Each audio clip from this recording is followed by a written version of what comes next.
langoni, sehemu ambapo utukufu huo utaonekana. Kwa sababu hautaonekana tu moja kwa moja hapa ndio Kenya yote senta mahali fulani inatangazwa, inaelezeka, inapelekwa kila mahali na uponyaji ndio unatokea. Kisha akanileta mpaka langoni, yani lango lile lielekalo mashariki. Na tazama, huo utukufu wa kweli yote ulitokea kwa njia ya mashariki. Na sauti ilikuwa kama mshindo wa maji mengi, nayo nchi iling'aa kwa utukufu wake. Na maono niliyoyaona ilikuwa kama maono niliyoyaona nilipokuwa karibu na mji. Nayo maono niliyoyaona ilikuwa kama maono niliyoyaona karibu na mto wa Kebari. Nikaanguka kifudifudi, na huo utukufu ukaingia ndani ya nyumba kwa njia ya lango lile lielekalo mashariki. Kisha moyo ukaniinua, ukanichukua mpaka ua wa ndani, na tazama, utukufu uliijaza nyumba hiyo.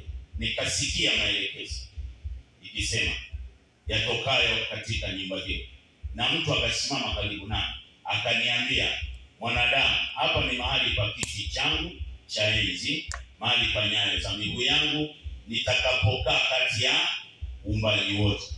Na nyumba hii hawatalinajisi tena jina langu kama kwanza, wao na wafalme wao, kwa mizoga ya wafalme, ibada za wafu, ibada za sanamu.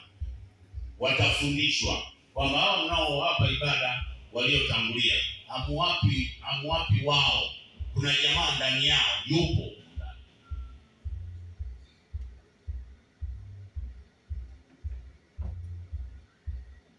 Kwa hiyo langoni sasa, ukisikia langoni kufika, langoni ni mahali pa utimilifu wa majira, mwaka uliobeba siku ya mwisho kwa ajili ya utukufu wa yeye kurejea kwenye ibada moja.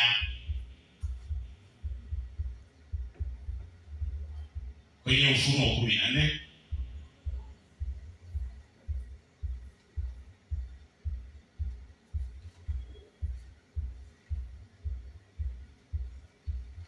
Ufunuo 14 mstari wa 6. Kwa hiyo tukianza ule mstari wa kwanza mpaka mwisho ni sawa. Kisha nikaona malaika mwenye nguvu akiruka katika mbingu, mwenye injili ya umilele, awahubiri hao wakao juu ya nchi, na kila taifa na kabila na lugha na jamaa, akisema kwa mamlaka iliyokuu, mcheni kweli yote na kumtukuza, kwa maana saa ya hukumu yake imekuja, msujudieni yeye. Kwa hiyo hata Ufunuo 10:1 mpaka 11 utaipata. Kwa hiyo